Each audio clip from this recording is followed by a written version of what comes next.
Bonsoir à tous, bienvenue à ce flash d'information.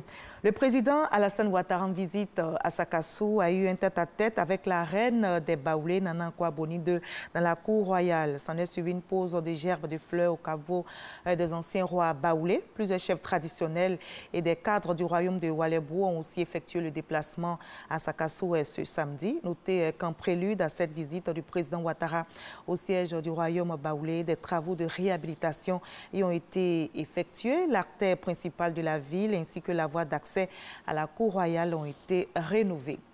Voilà donc pour l'agenda du président Alassane Ouattara qui s'est fixé donc aujourd'hui et sur le centre du pays.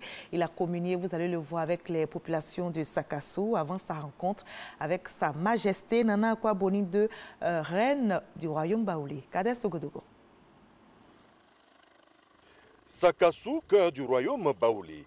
Il est 10h05, atterrissage réussi pour le président de la République Alassane Ouattara. Le chef de l'État est accueilli à sa descente d'hélicoptère par le président du Sénat, Jano Aoussou Kouadio. Le Premier ministre et plusieurs membres du gouvernement sont également présents. Au programme de cette visite à Sakassou figure en bonne place un entretien avec la reine des Baoulés, Akua-Boni II.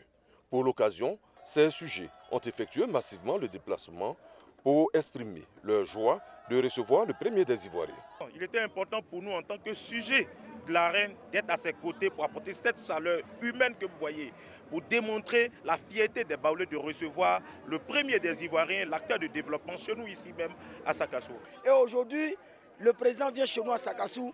Vraiment, le peuple de Oualébou est vraiment heureux, fier de voir notre président qui est en train de faire un travail vraiment au sein du pays. Vraiment, nous sommes contents de le voir et de communier avec lui. Nous avons soif de le toucher et de l'entendre et de voir ce qu'il compte réaliser pour nous dans les jours à venir. Je suis en Jaï.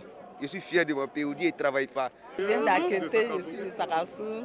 Depuis 8 heures, nous sommes là pour attendre le président.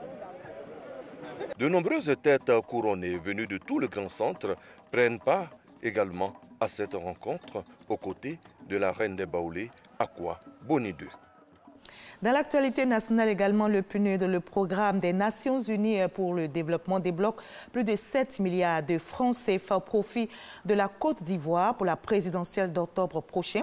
Comme on le voit, le PNUD apporte ainsi son appui pour des élections transparentes et crédibles. Une convention a été signée entre le gouvernement ivoirien et l'institution internationale. C'est désormais une séparation consommée. La page commune entre le Royaume-Uni et l'Union européenne a été tournée officiellement hier vendredi 31 janvier à 23 h. Le Royaume-Uni entre ainsi, selon le protocole d'accord conclu, dans une phase de transition en se soumettant aux règles et obligations communautaires, ce jusqu'à la fin de cette année 2020. Et pour le Premier ministre Boris Johnson, c'est le début d'une nouvelle ère de coopération amicale entre l'Union européenne et une Grande-Bretagne pleine d'énergie selon lui. Aux États-Unis, le président Donald Trump et son procès, donc le verdict du procès Donald Trump est très attendu ce mercredi. Le Sénat, tenu en majorité par les républicains, pourrait permettre au président américain de remporter une victoire par acquittement dans un procès de destitution dont il n'est pas le premier président des États-Unis à faire face. Pour Donald Trump, ce sont des échanges avec son homologue ukrainien qui ont déclenché la procédure de destitution. Jusqu'au bout du rêve, c'est un chef-d'œuvre littéraire réalisé par deux grandes plumes de la presse ivoirienne, Agnès Crédit et Zio Moussa. L'ouvrage, formé sous leur plume, est dédié à un héros. Il se nomme Mathieu Kadio Morocco, fondateur de Petro-Ivoire. C'est un homme qui avait soif d'investir et de gagner sa vie. Et il rêvait d'aller jusqu'au bout. Et justement, c'est un grand bâtisseur d'empire financier. Malgré les difficultés, il parvient à réaliser ce rêve. Quelles leçons tirer pour la jeunesse qui est en quête de modèles et cette société en perte de valeur? Élément de réponse dans l'édition de 20 h précisément dans la page culture. À tout à l'heure.